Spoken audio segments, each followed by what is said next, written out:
It wasn't a leak, it wasn't a palace whisper, it wasn't even an investigation. It was one careless laugh, and Paris Hilton just ripped the mask clean off Prince Harry and Meghan Markle's finances. Meghan hasn't been invited to the upcoming Suits project in 2026.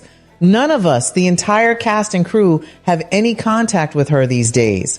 The only time she ever reached out to me personally was once when she texted to ask if I'd appear on her podcast. Nobody expected that to come out of Paris Hilton's mouth. 1 minute, it's a light, bubbly celebrity chat about dream homes and luxury living. The next, boom. A single sentence detonates across Montecito, London, Hollywood, and every royal watching corner of the internet. Paris Hilton, heir, socialite, and woman who treats multi-million-dollar purchases like grocery runs, casually drops it, she bought land from Harry and Meghan. Super cheap. Because, in her words, they needed cash fast. That's not shade, that's not sarcasm. That's an accidental confession with nuclear fallout. Because suddenly, the fairy tale collapses. The couple who branded themselves as post-royal power players, the self-declared independent millionaires, the ones who swore they were thriving, unbothered, unchained from the crown, are now being described by Paris Hilton of all people as motivated sellers. And in Hollywood real estate language, motivated seller only means one thing: pressure. The land in question wasn't some random backyard plot. It was a slice of elite Europe, the Costa Terra Golf and Ocean Club in Portugal's ultra-exclusive Comporta region. A playground for billionaires, old money, and A-listers who don't ask prices because prices don't apply to them. This land was supposed to be Harry and Meghan's European foothold, a quiet escape, a status symbol, a long-term investment whispered to be tied to family connections through Princess Eugenie's husband. Instead, it became a fire sale, still undeveloped, still years away from completion, no finished villas, no guaranteed timelines. And suddenly, it's gone. Paris says she snapped it up like pocket change, she laughs, she loves it. But behind that laugh is a brutal implication: Harry and Meghan couldn't afford to wait. That's where the narrative snaps in half. Because wealthy people wait. They sit on land. They absorb delays. They ride market dips without blinking. Desperate people don't. Desperate people liquidate. And this wasn't a strategic flip. Insiders say the price was well below potential value,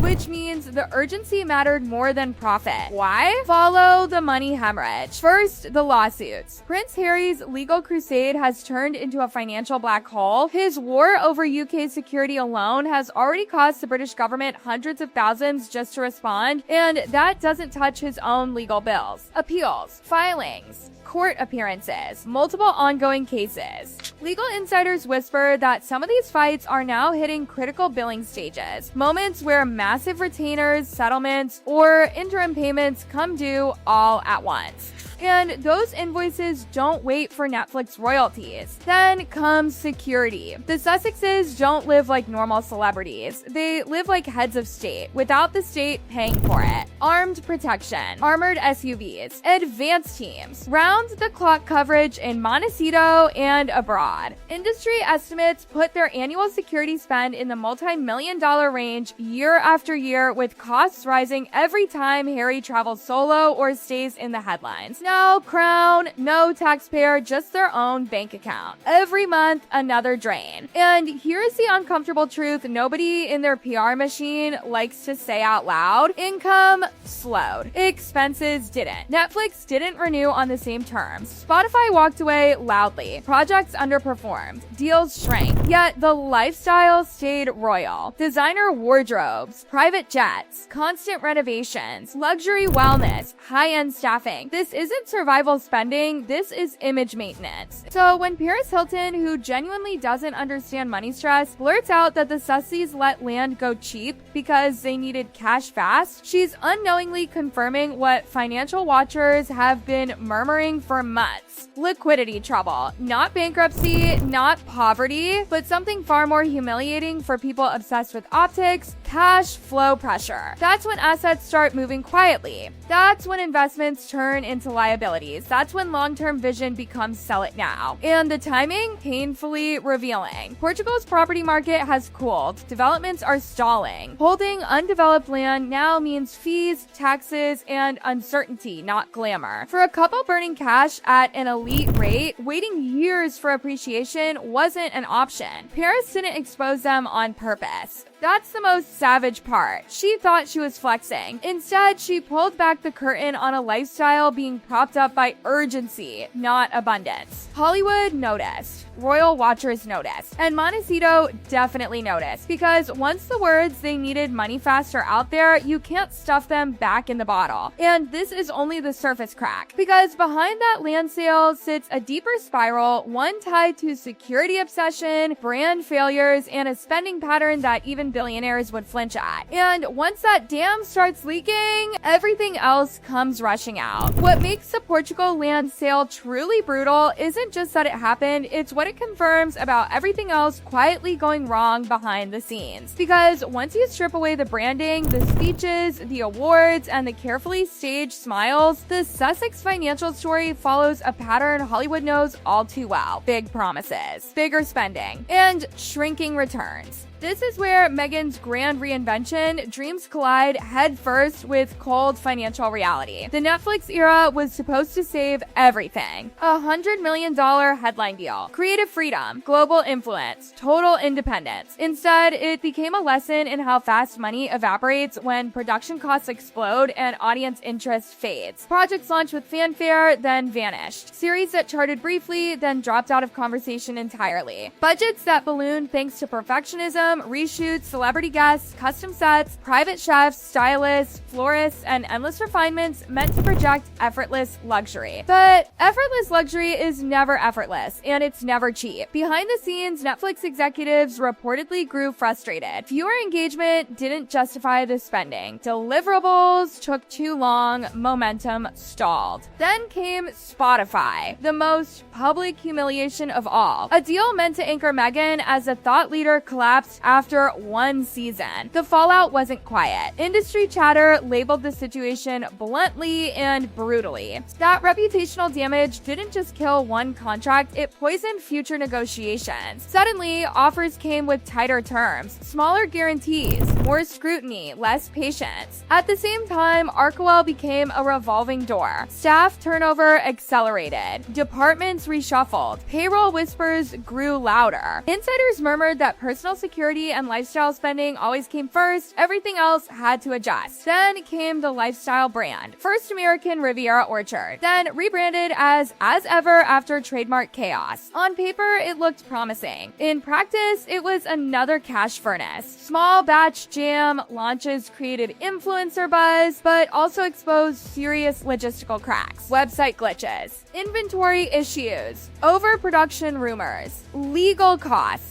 packaging costs, marketing costs, millions sunk, minimal mass market penetration. This wasn't Goop. This wasn't an empire. It was a niche vanity project bleeding money while pretending to scale. And through all of this, spending never slowed. Designer wardrobes multiplied, jewelry collections quietly expanded, private jet flights remained routine, Montecito renovations never stopped. Security costs didn't just stay high, they grew. Estimates now place their annual protection expenses in the $4-6 million range, especially as Harry continues high-profile solo travel. That's not celebrity paranoia, that's royal-level infrastructure funded by private checks. Checks that don't bounce until they do. So when Paris Hilton breezily dismisses a multi-million-dollar land purchase as pocket change, she unintentionally highlights the most uncomfortable contrast of all. Paris doesn't liquidate assets to fund lifestyle. She accumulates them. Harry and Meghan, on the other hand, are selling. And that's the red flag Hollywood never ignores. Because wealth isn't about net worth, it's about liquidity under pressure. You can own mansions, titles, and brand names, but if cash flow tightens, the illusion collapses fast. That Portugal plot was supposed to symbolize freedom. Instead, it became a liability. The irony is suffocating. The couple who fled royal life complaining about control, control, restrictions, and financial dependence now appear trapped by the very independence they romanticized. No palace safety net, no taxpayer security, no institutional buffer, just bills. And the public reaction, merciless. Social media didn't just mock, it feasted. Memes flooded timelines. Side-by-side photos told brutal stories without words. Captions joked about independence costing more than Netflix residuals. Financial commentators joined in, calling the land sale a textbook liquidity move. Royal watchers openly speculated about what could be next. Downsizing Montecito, selling additional overseas holdings, quietly offloading non-essential assets. Hollywood insiders reportedly took note too.